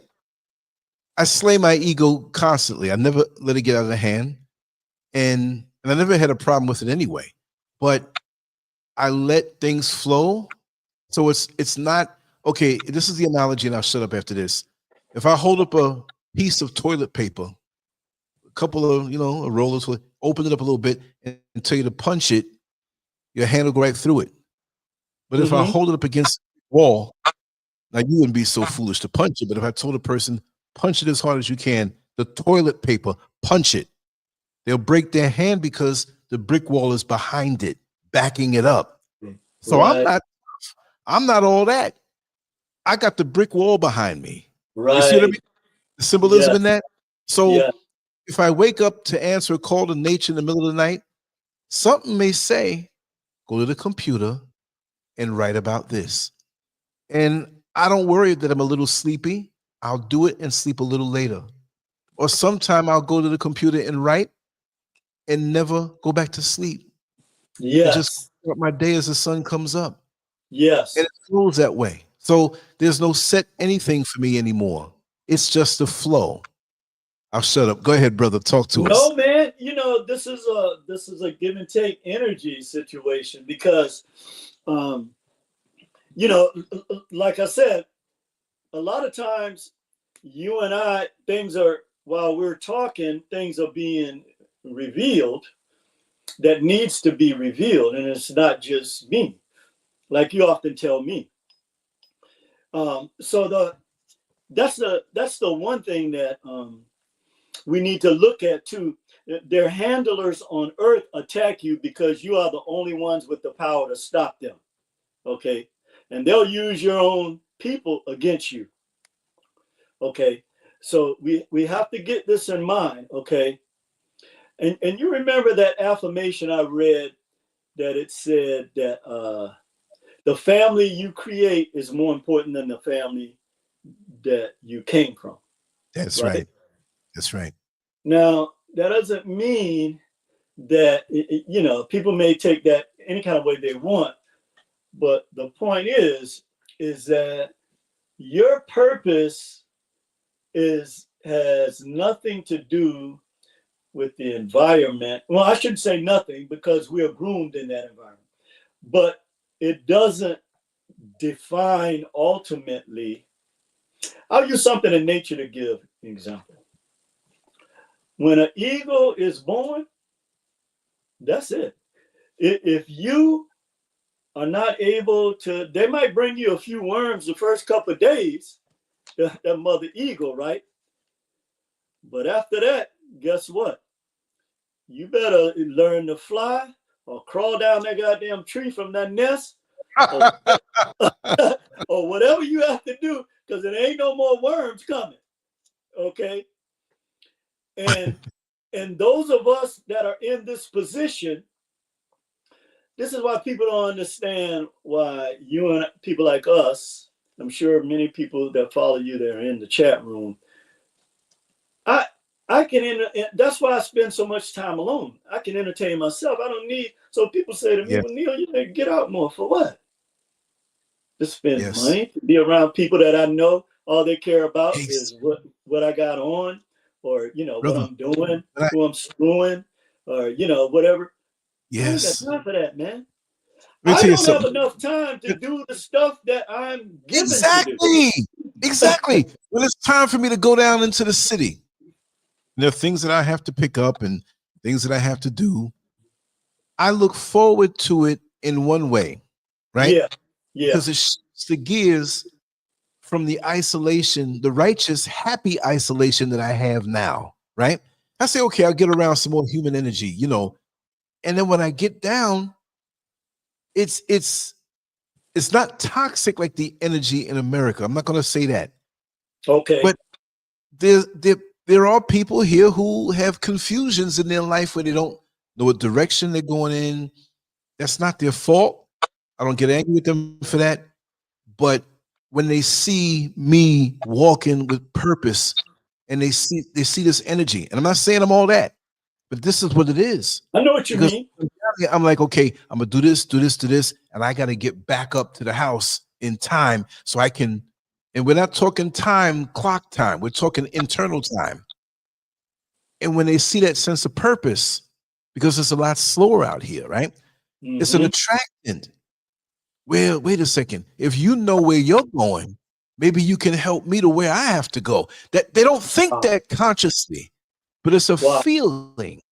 You see what I mean?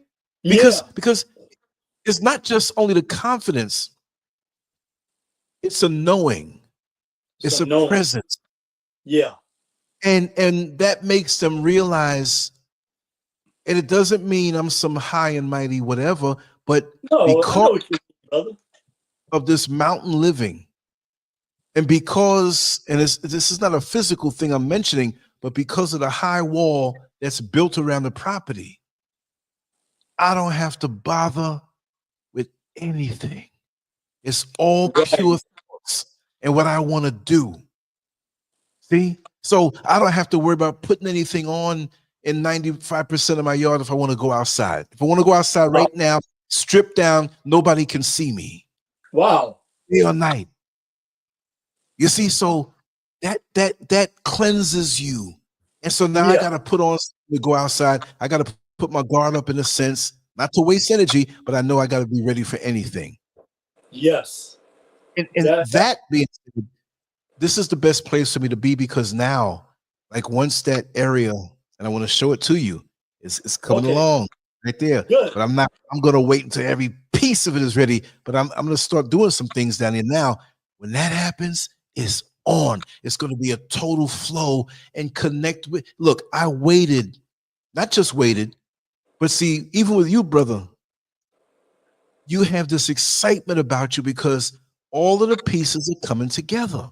Yes. See, you always felt stuff from the day you were born. And Hmm. you get to 15 and 20 and 30 and 40.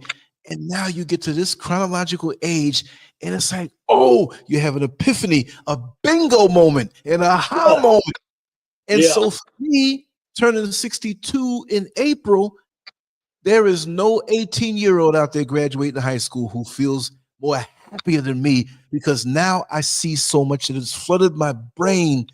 It's come to me and I understand it now.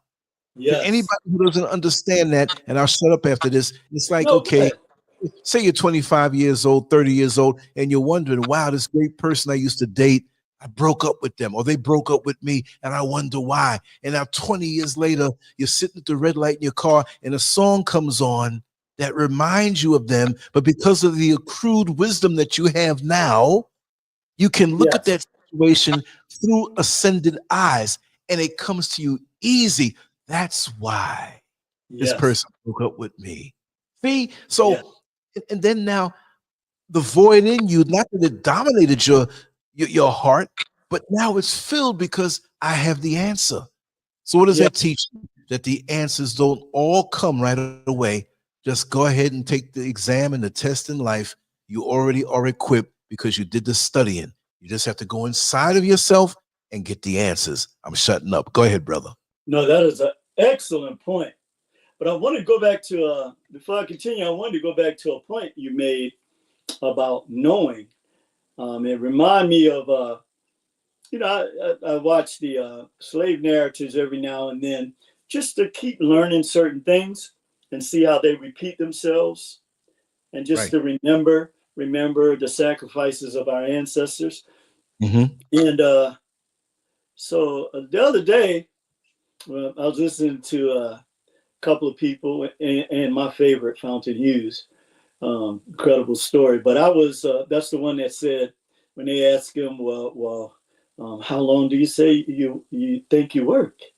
Since, they couldn't read, but they could tell, again, by the sun, right? He said, from can't see morning to can't see night.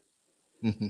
And so they were doing an interview with this guy, a couple of slaves who they were on plantations, right?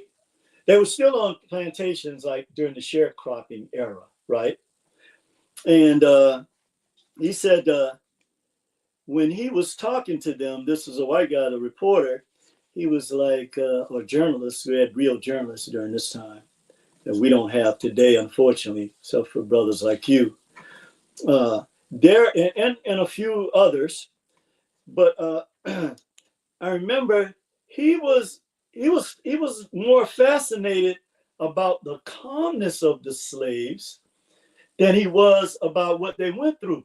And you could see him, like he had this expression on his face, and he made a comment. He said, this is so incredible that the calmness in which they speak about these humane acts against them is incredible. And he was fascinated with that. Because, when the slaves taught the men and the women, they still had that humble spirit that a lot of our people have, right? And they was just explaining, and the lady was talking about when one of the ladies ran away because she didn't want to be raped again, and they caught her. Now imagine this, being bull whipped and tied to a tree because you don't want some filthy entity to violate you, right? Mm-hmm. And she was telling it so calm, and the guy was clearly upset when she was describing how he said, she was like, and they stripped her down to her waist, and they strapped her around the tree, the oak tree, and we was hoping that Massa have some mercy on her, and they beat that poor woman. But what she said next, oh, bro, it makes your blood boil. It really does. She said, and then they would take the cigars after the wounds are dripping, right? The bullwhips have stripped their backs open and put the cigars out in those open wounds.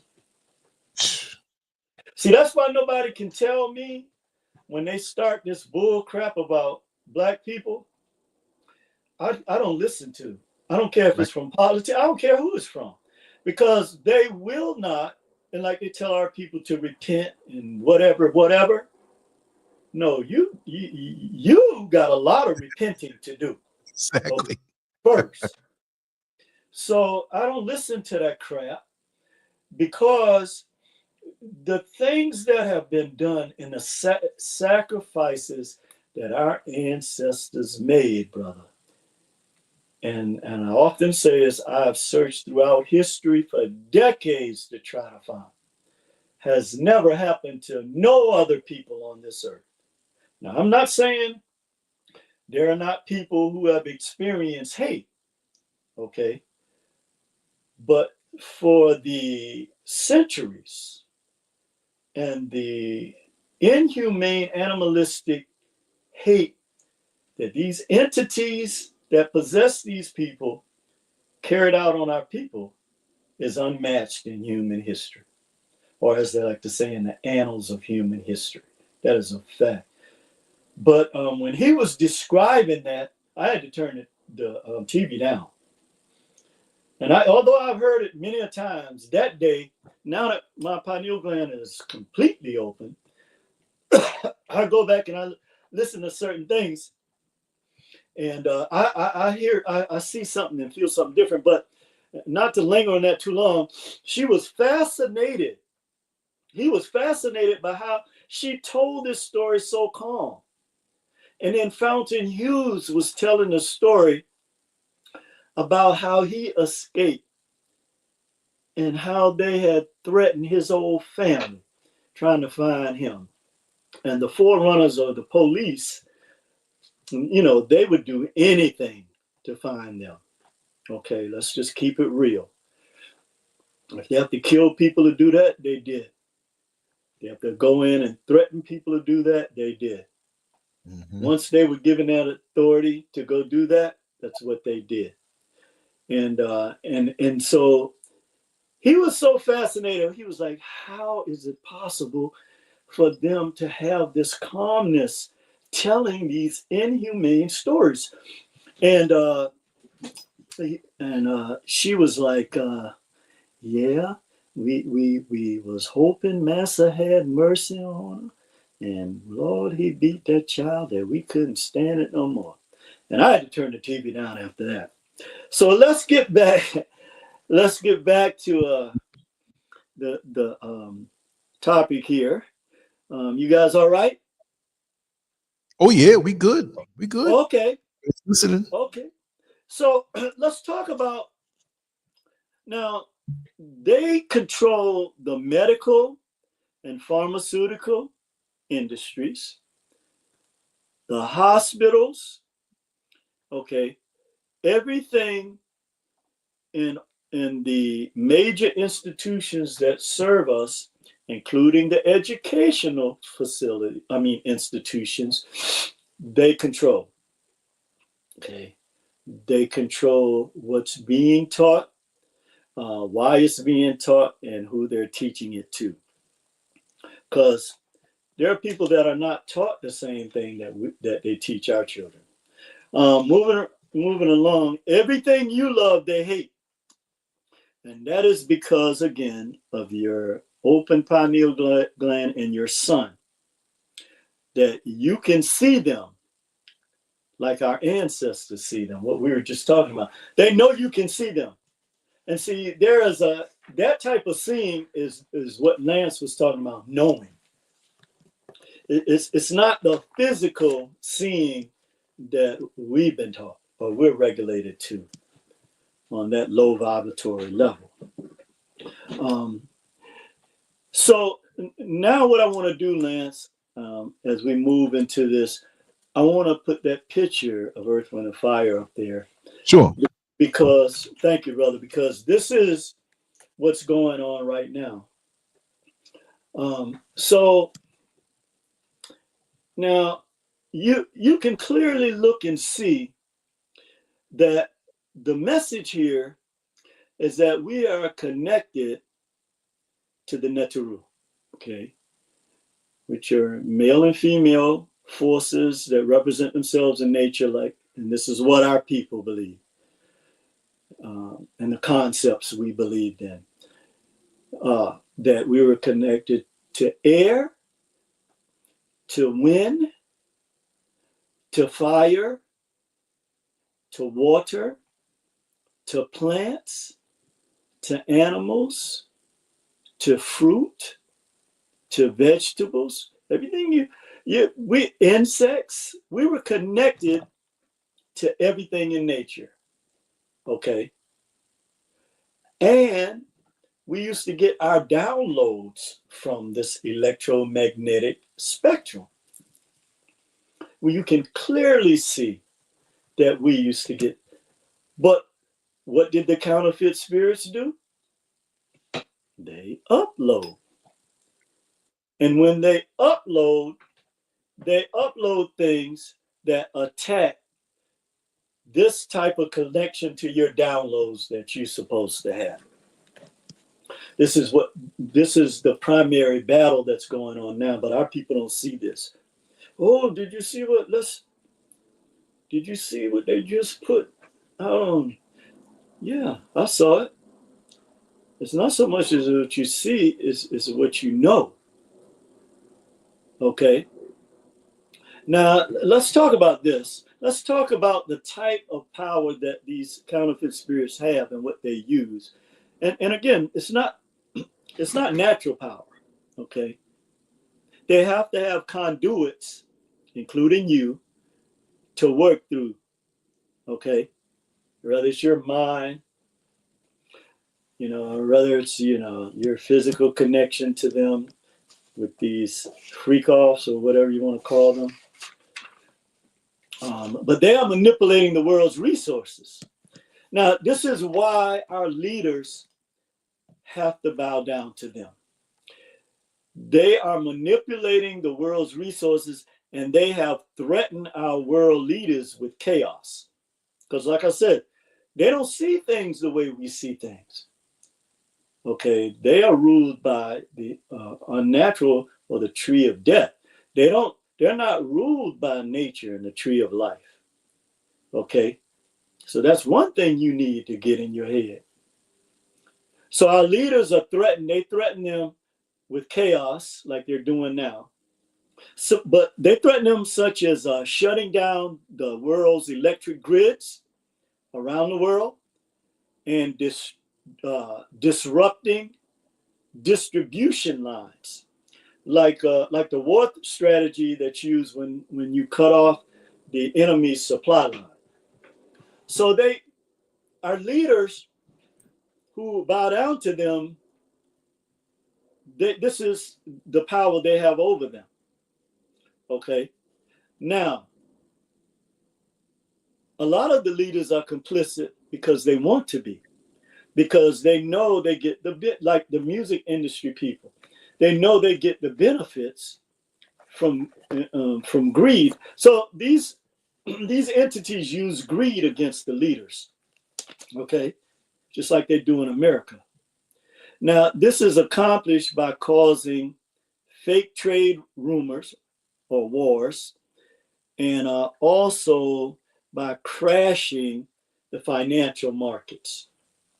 So they have this ability, and so they keep the leaders. Okay, you can either have this fiat, you can have the resources, you can have all of this.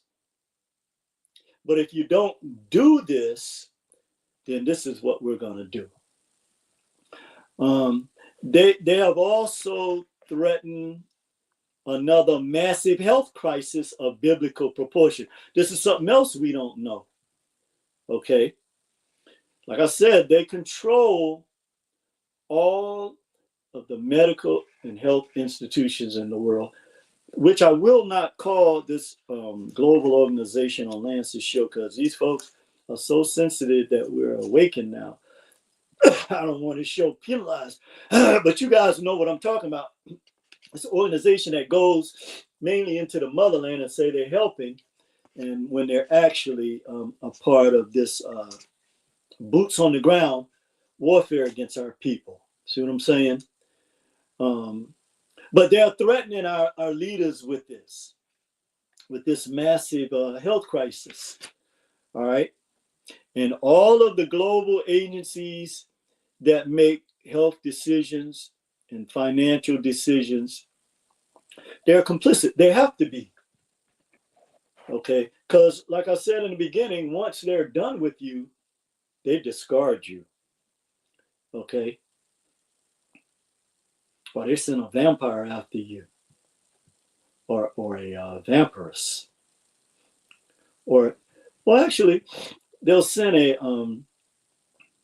what's the entities that the sex entities that come to you? The succubus and the incubus,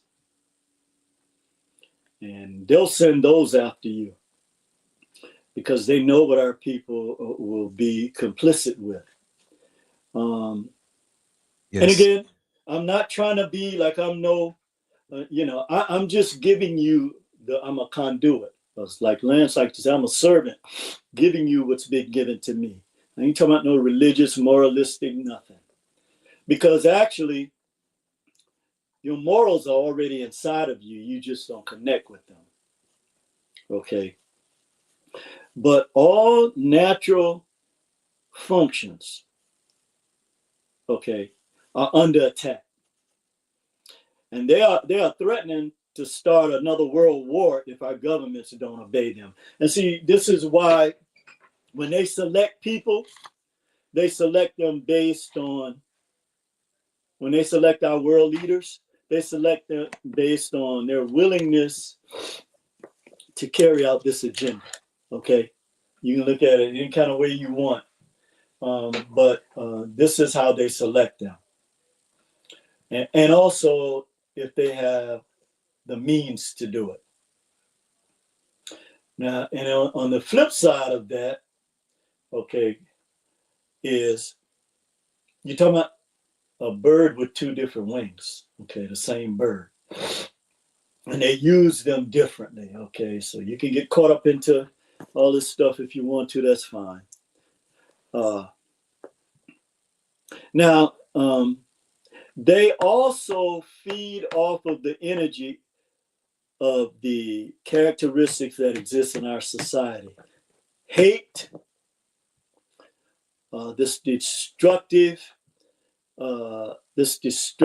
culture that they have created in our communities, that our young people, they're given all this fiat, worthless paper to betray their brothers and sisters, their mothers and fathers, nieces and nephews and cousins, children.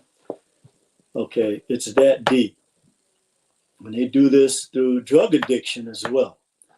Okay, whether it's street drugs, whether it's pharmaceuticals, they are in all of these things. Okay.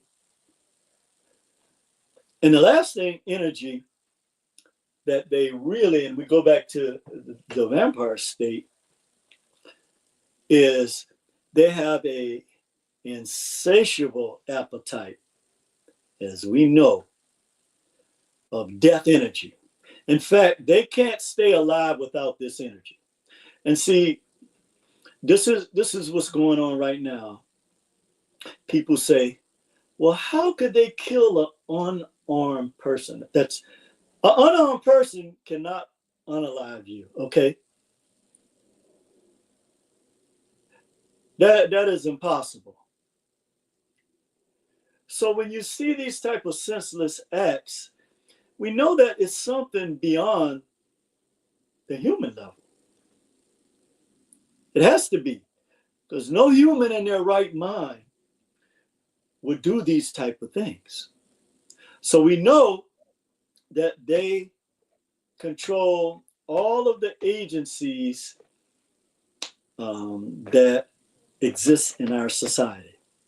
This is a fact. Okay, so one of the things I was talking about earlier is that because you carry the God frequency, the 963 hertz, they hate you for this.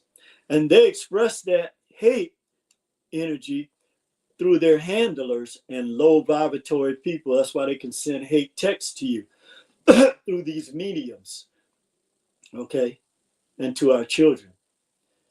And the people that have traded their souls to them are now being cashed in, like we talked about before. And you've been lied to about this. Okay, you've been lied to by the people that you think you elect to run this world. You've been lied to them about this. Okay, and this is across the board. Okay, in all leaderships on this planet.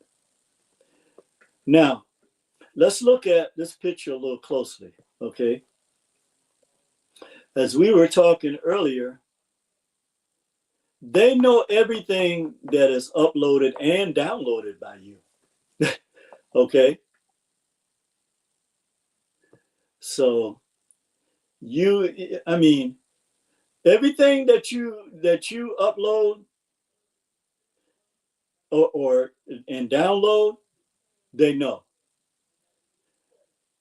in some cases, they know this energy because the blueprint of what is manifesting on earth exists, okay, already in this realm. Okay. And like Lance was saying, they may not know the specifics, but they know that energy is there.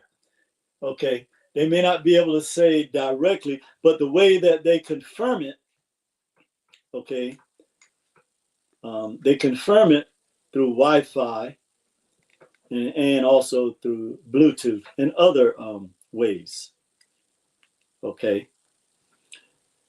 They are your natural enemies. Okay.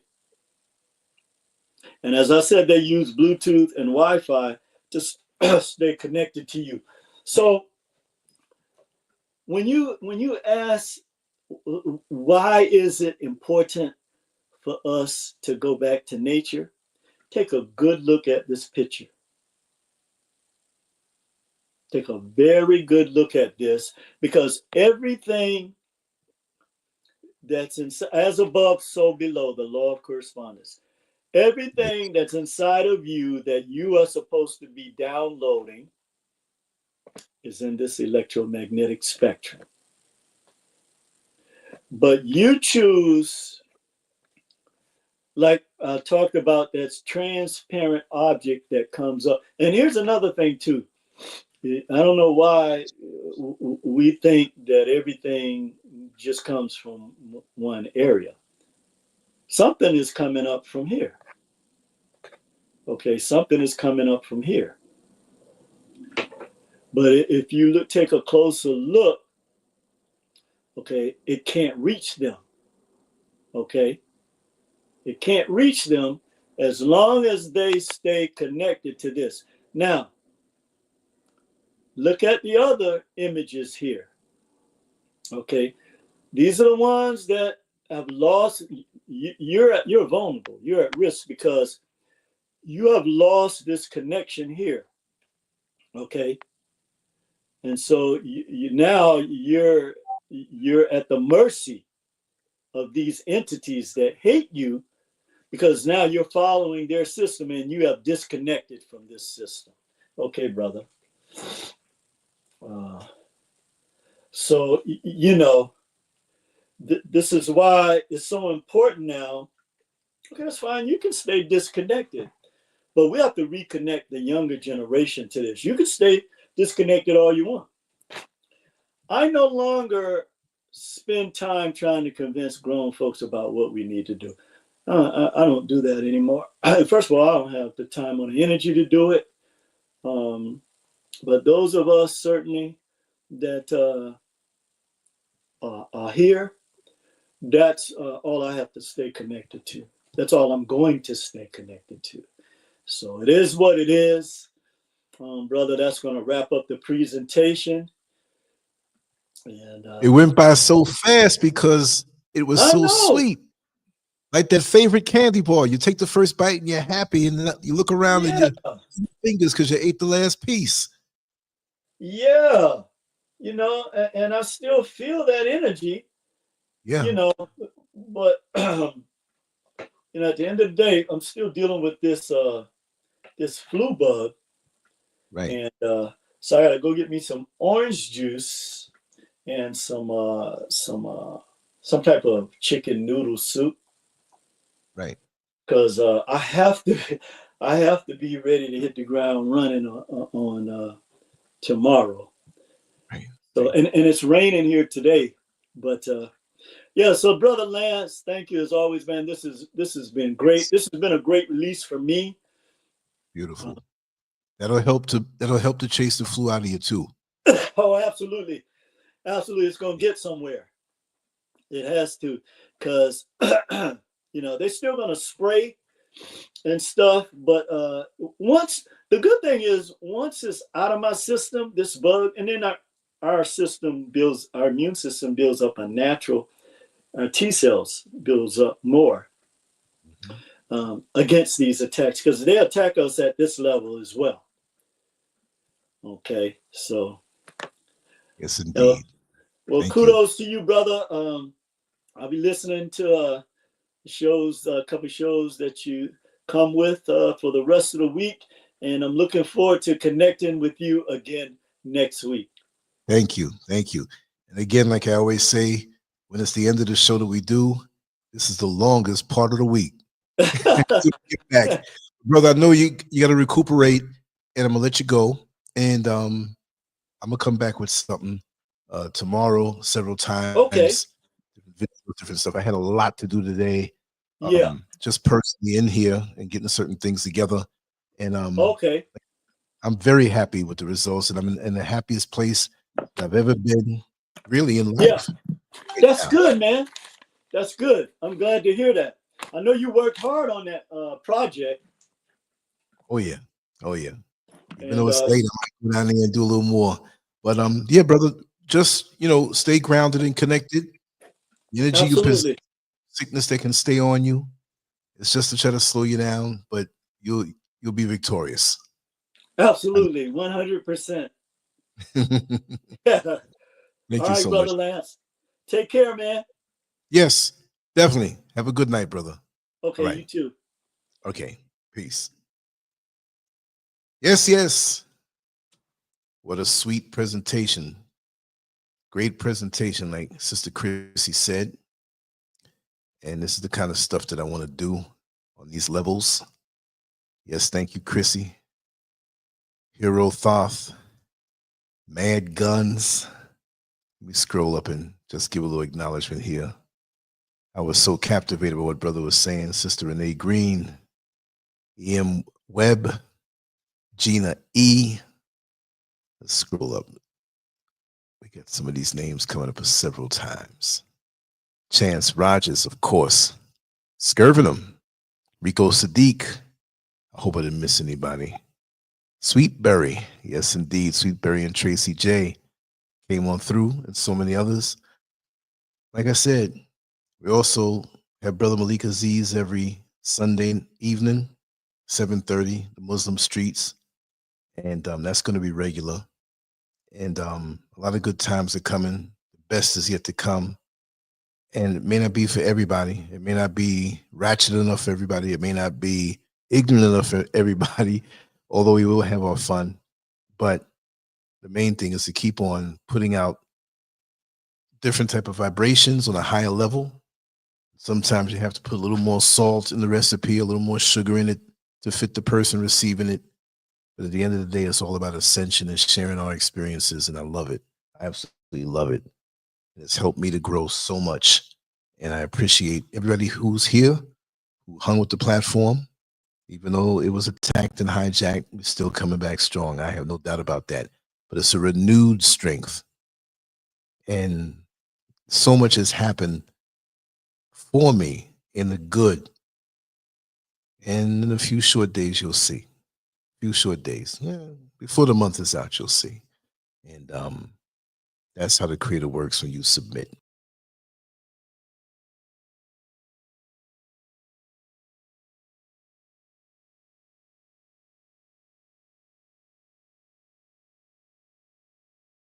Okay, I'm back. I hit the wrong thing.